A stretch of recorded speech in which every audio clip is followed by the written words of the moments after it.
Good morning, Sam the Old Man here, and we're in the middle of the Rumble. We've got an hour and 33 left, but I'm pretty sure this video won't go for that long, and I'll get my matches done. But before we fight, our guild progress in the matches. Win-win loss, win-win loss. We have consistently taken 2 steps forward and 1 step backwards, and this particular match is looking like we'll follow that trend. And I think part of the reason for that is last Rumble we pretty consistently had 35 to 40 players playing, and whenever it was a close match we always had people come in and fight more. And part of the reason I think we're not doing as well this time is because a lot of our players are not top tier players. That was the same as last time. But last time we consistently had 35 to 40 players.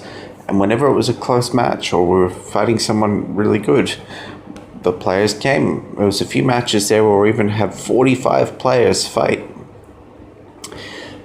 But when we're sitting around 30 players, and sometimes we've had, well, pretty much all the losses, it's because we had less than 30 players. And we didn't have the numbers, active players, to win. That's really what it comes down to. So if we go into our guild, just a little bit of name and shame and a little bit of praise. We scroll down to the very bottom. We've got a couple leeches there.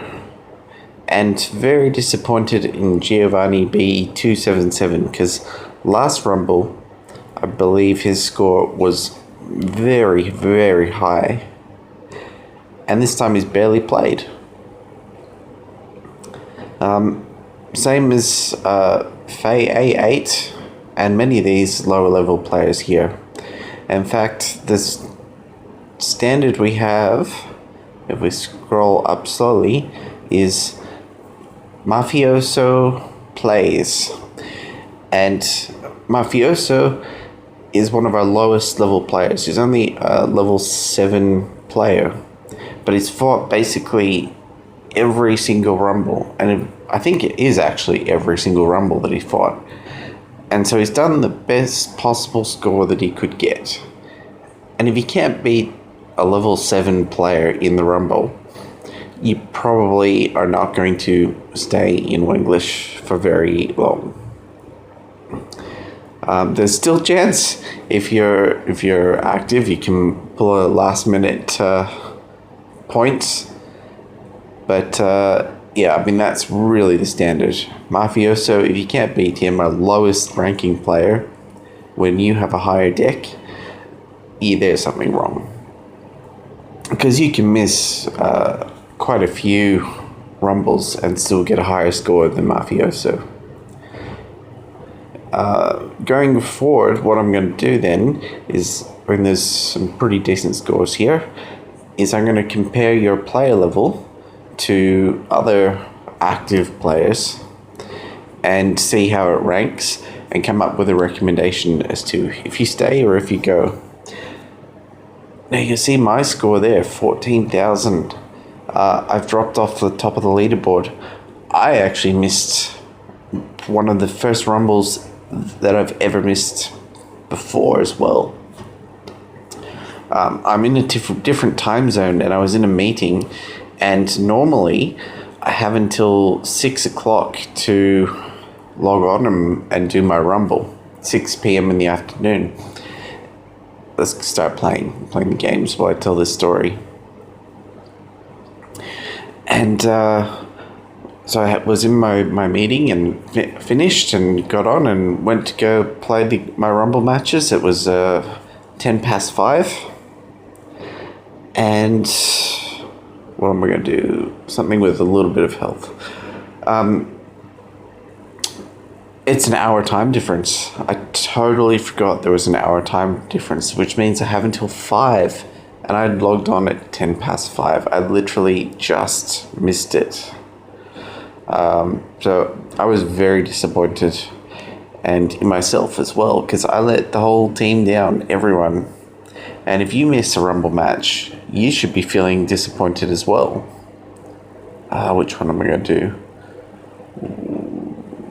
That'll take care of him and let him leech some health back. So let's do that. Yeah, absolutely. If you're missing matches and you're not feeling... Oh, this is perfect. I can get that 100 now. You're not feeling guilty, then you're probably not that committed to this game, and you should probably go find a lower level guild.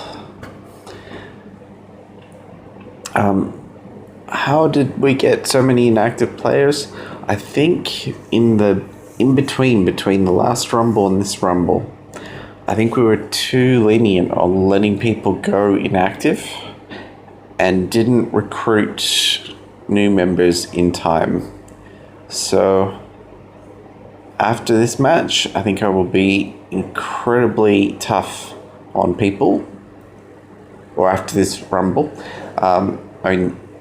If you're going inactive for like a day or more without contacting us first about giving us a legitimate reason why, then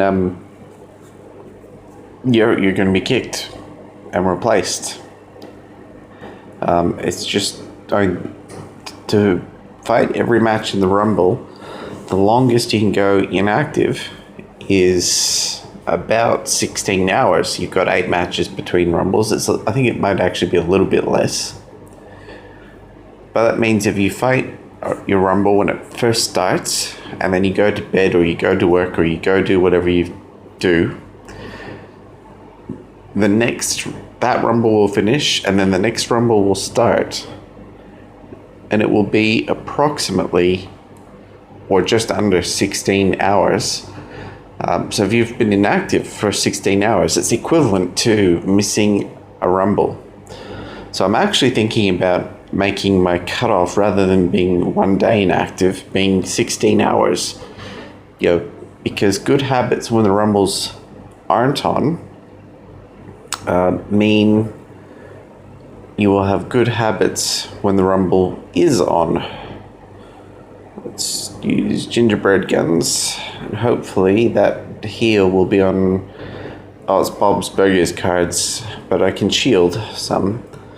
Going to take it... Oh, excellent. With the health back, I didn't take too much damage. And then I'm going to use Chris's Pimple with that... what's it called? Cripple All 9. It's a fantastic combo there. That is probably going to be my featured combo of this particular episode. It's a pretty powerful combo. How are you going with your armed cards? So what I was saying there, 16-hour cutoff. I'll have to discuss it with our guild leader and the other officers and see what their thoughts are. But maybe I'll just do the cutoff for unproven Rumble members. I think if you've proven yourself as a super active Rumble member, I think you can have a little more leniency, just a little more. I'm thinking like up to 2 days, but no more than 2 days. Because life happens. But if you want to prove yourself and earn your spot in Wenglish, I think you need to be super active, especially if you're lower level, because you need to be active to level up. The more active you are, the faster you level up, the more points you'll be able to get in the guild. So I think new members need to be active multiple times per day. And hopefully that strategy will get us some more very active members, because it's a habit to play this game. If you make it a habit to play every morning, every lunch, every night, three times a day, that's about what I play. I actually play about four times a day, sometimes 5, sometimes 6, depending what's going on. I run out of energy, and then I just use some beer bottles or fuel cans to play some more.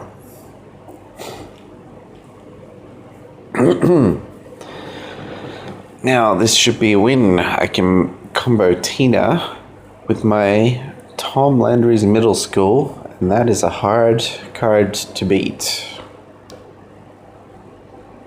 There we go. Ooh, but fortunately, Tina got the plus 10 crazed.